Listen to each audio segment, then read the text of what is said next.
That'll get me 180 miles. Hello, everyone. I know, I'm the backup, aren't I? Jurgen will be here in a minute, don't worry. He's been. Has he been? Yeah, he's waiting for you, actually. I know, I'm waiting for him. I've never had a manager on the pitch with me before the game. Felt very German.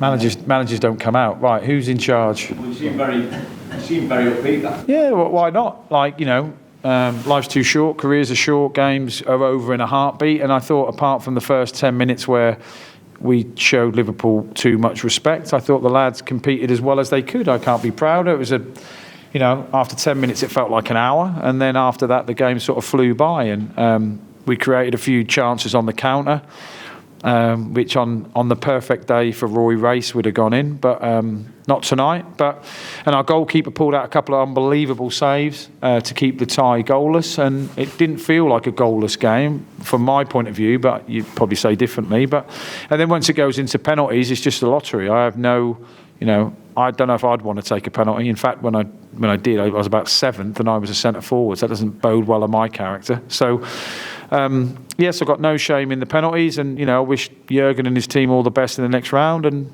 they've been nothing but respectful to us all night. So I do leave the ground feeling really proud of my group, and I've really enjoyed the experience. Which prior to coming here tonight, everyone kept saying, "Oh, have a great night," and I'm like, "Have a great night." You winding me up, but in the end, it felt pretty good. The fans really enjoyed it. I hope, like our fans, and we can leave with our head held high and look forward to all the games coming up. What's the mood like in the dressing room? Because I imagine there's a feeling. A bit mixed. Yeah. A bit mixed. A little bit of we were so close, but a little bit sort of a bit of pride and a bit of so close, and so that's a bit mixed. I think obviously the ones who miss penalties are sort of a little bit more disappointed, but I wouldn't be. But and it's just about trying to get them to cage that enthusiasm and energy again to go in 3 days' time, 2 days, 3 days' time. Yeah, so yeah, it is mixed, but I think they're pretty proud of themselves as well, really. The lads who didn't score penalties tonight have come up against the Liverpool keeper, who saved more in penalty shootouts than any of the Liverpool goalkeeper. Wow, that's a good fact. Did he save more than Paul Cooper in his heyday? Don't know about that. I see. You're too young, aren't you, for Paul Cooper? You don't know who Paul Cooper is. There's some in the back row going, I know who Paul Cooper is.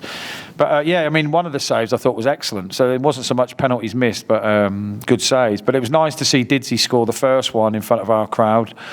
He is some human being and has had an amazing career. So I was really pleased that he scored his. And that's a memory that, you can't take it off him. In terms of Derby County, you're obviously relatively new to the club.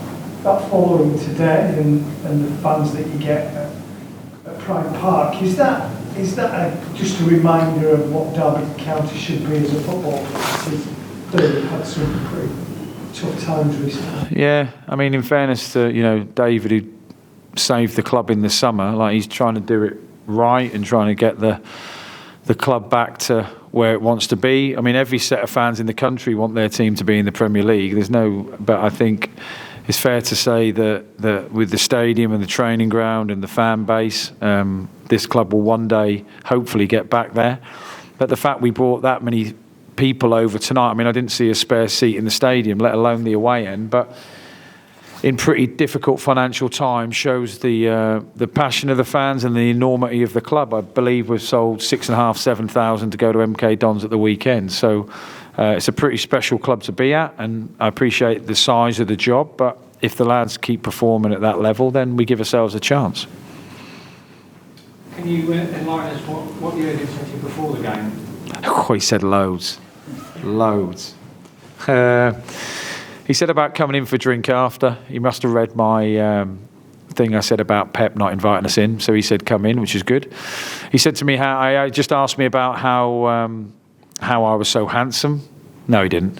He asked me about how I found it from the different size of club, because in Germany he went on to Dortmund, and he said it is a bit different, like the training ground, all the people who were there. How did I find that? How did I find working with a different group of players? Because the squad of players I'd left, some of them in the team had been in my first team for 4 years. So just saying about relationships and saying about how you have to try and impose yourself on a group and sometimes reinvent yourself as a manager, and just the usual manager moaning about injuries and, things that, you can't always talk about publicly, but you can talk about with another manager because they feel your pain. So I just said, look, I'd go in after. I'd tell you what I thought, why your team was rubbish, and then what I tried to affect. And then you can tell me where you saw my weakness and where we were rubbish. And you sort of leave, and it's quite like cathartic, really, because he does the same job as me, but obviously on a much bigger scale, by the way. And like I said to my players at half time, look, they're human, the Liverpool players. They're not like,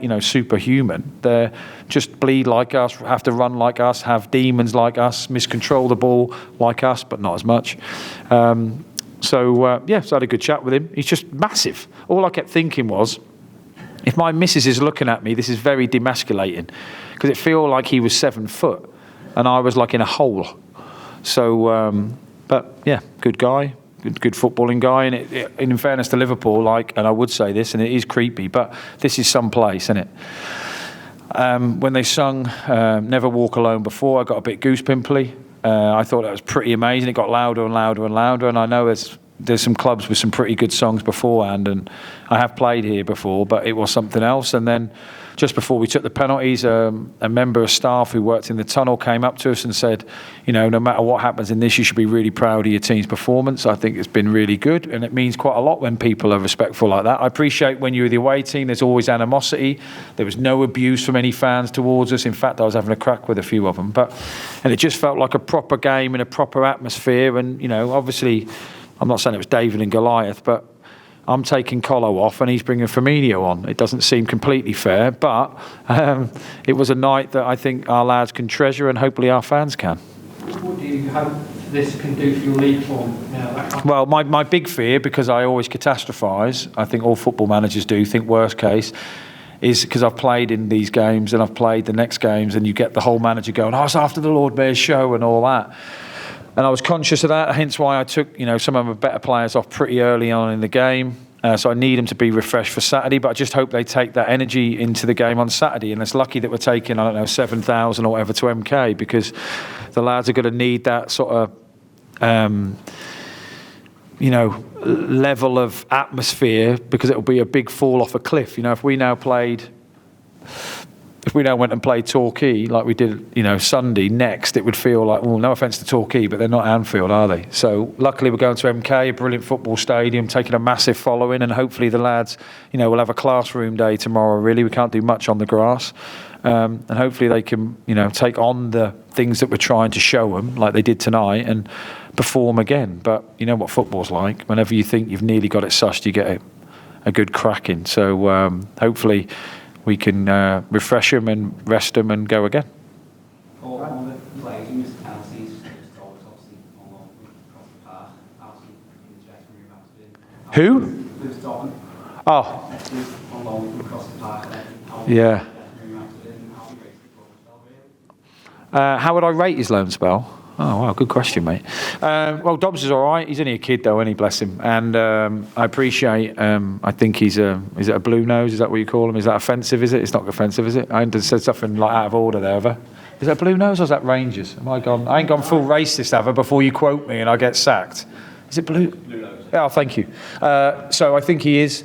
I panicked then. I was thinking I could see Sky Sports News, Paul Warne's been sacked. So look, I knew he wanted to play tonight, and he's been excellent for me. But I just thought he hasn't played 3 games on the spin, and I've just got to try and protect my players. I've got a very small group. So after the game, I just shook everyone's hand. I didn't have any issues with anyone missing penalties. Like, I was a centre forward. I got a cup game at Gunners at Arsenal. I think we drew 1-1. We had 10 men for about 70 minutes. Went to penalties. My assistant manager, who's a centre forward, took the 9th penalty. And I think I was a centre forward or a winger at the time, and I took 7th penalty. So I can never criticise anyone who takes a penalty and miss, because my kahunas were small.